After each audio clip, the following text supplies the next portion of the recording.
Welcome to the channel, The Road to America's Past. Subscribe, leave a comment, and hit the like and bell button. Enjoy watching. Before the digital era, photography involved a tangible process of capturing moments on film, which then had to be developed in a darkroom or sent off to a lab. This process imbued each photograph with anticipation and mystery. Unlike the immediate gratification of digital photos, film photographers had to wait days, sometimes weeks, to see the results of their shots. This waiting period made each photograph more meaningful, as it represented a frozen moment in time that you couldn't instantly review or delete. The act of developing film also required a certain level of skill and craftsmanship, making photography both an art and a science. The excitement of finally seeing your developed photos was a unique experience, a mix of apprehension and joy.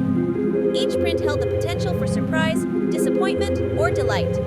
This slower, more deliberate process fostered a deeper connection to the art of photography and the memories captured, something that the instant nature of digital photography seldom replicates. Listening to music in the era before streaming services was a tangible and often communal experience. Vinyl records and cassettes required a physical interaction that streaming simply can't replicate. You had to physically flip a record or rewind a cassette tape, actions that made listening an intentional act. Cover art and liner notes added layers of artistic expression and connection to the music and its creators. The ritual of selecting a record, placing the needle on the vinyl, or pressing play on the cassette deck added a sense of anticipation and ceremony to the experience. Music was collected, cherished, and shared in a way that transcended mere listening.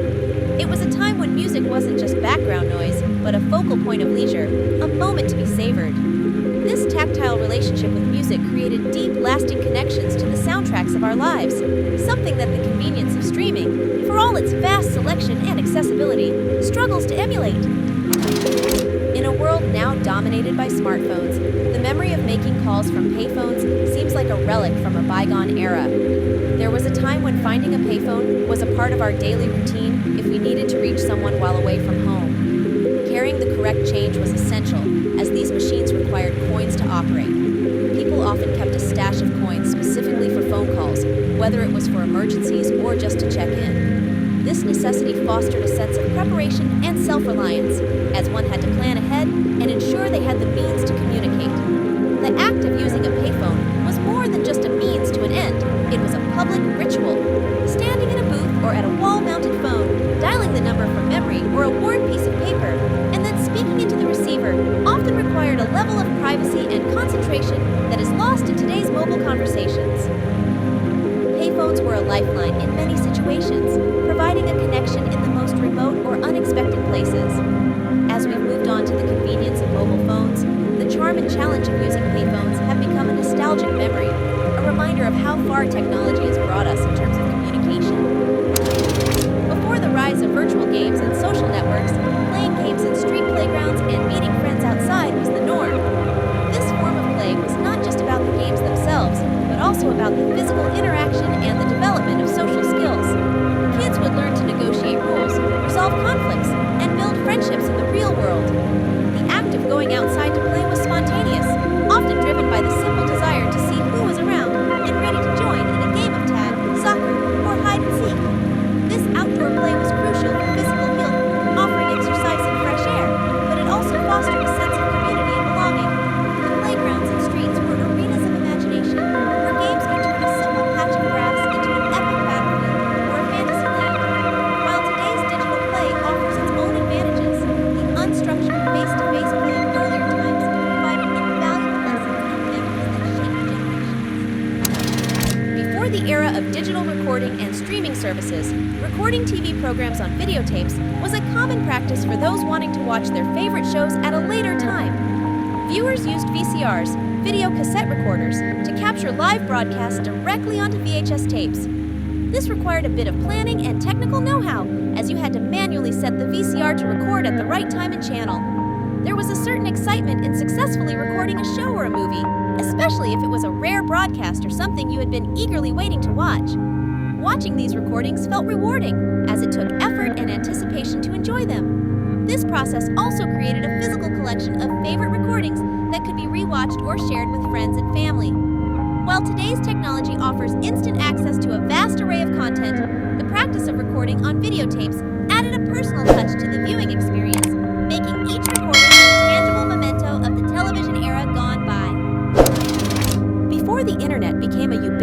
source of information, finding answers to questions required a more hands-on approach. People turned to encyclopedias and libraries, where knowledge was stored in physical books. This quest for information was not as immediate as a Google search. It involved browsing through volumes of texts, consulting indexes, and sometimes waiting for a specific book to be available. This process made every piece of information gained feel like a discovery. Libraries, with their vast collections, were not just places to find books, but were also community hubs for learning and sharing knowledge. The absence of the internet meant that learning was a more social activity, often requiring conversations with librarians or discussions with peers. While the digital age has made information access faster and more efficient, the experience of physically searching through books and the sense of achievement in finding the needed information is something that has been largely lost in the modern era. Before the advent of apps and online courses for language learning, students relied on more tangible tools like flashcards and tape recorders. Flashcards were a simple yet effective method for memorizing vocabulary, grammar rules, and phrases. Students would manually write down words and their translations or definitions on cards, making the learning process highly personalized and engaging.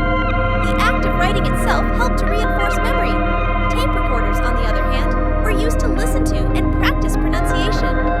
Learners would listen to native speakers, often through language learning tapes, and then record and playback their own voices to compare and improve.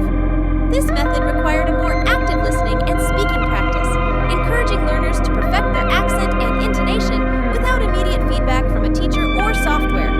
Though these methods might seem outdated in the digital age, they offered a hands-on, immersive approach to language learning, emphasizing repetition, active engagement, and the physical interaction with learning materials. In the era of digital technology, the idea of using printed maps and atlases for navigation might seem like an anachronism. Yet, there was a time when these paper guides were an essential part of every journey. Drivers and travelers meticulously studied routes, marking key turns and intersections before setting off. The challenge of using maps lay in the need to visually correlate the terrain with its representation on paper, requiring excellent orientation skills and the ability to plan ahead. Printed maps not only facilitated the development of navigational skills, but also encouraged travelers to engage more with the world around them, asking locals for directions or consulting with fellow travelers. This added a human element to the navigation process, much of which is lost with the advent of GPS and mobile apps. Today, as navigation has become a matter of technology, many of us have lost the sense of space and the ability to read a map, which once was a valuable skill.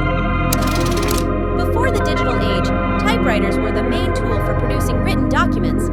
Each click of the keys was a physical act, imprinting letters onto paper through a ribbon of ink. This process required a certain level of skill and precision, as mistakes were not easily corrected. Unlike computers and tablets, typewriters offered no backspace or delete button, making every word a more deliberate choice. The tactile feedback and distinctive sound of the keys striking the paper added a sensory dimension to writing, which many found satisfying. Using a typewriter meant engaging in a more intentional and focused manner with the text, often leading to a deeper contemplation of the words being typed. This method of writing fostered a unique connection between the writer and their work, a nostalgic experience that modern technology seldom replicates. In the era before on-demand content, watching TV was a scheduled activity. Viewers had to plan their days around their favorite shows, tuning in at specific times to catch the latest episodes. This created a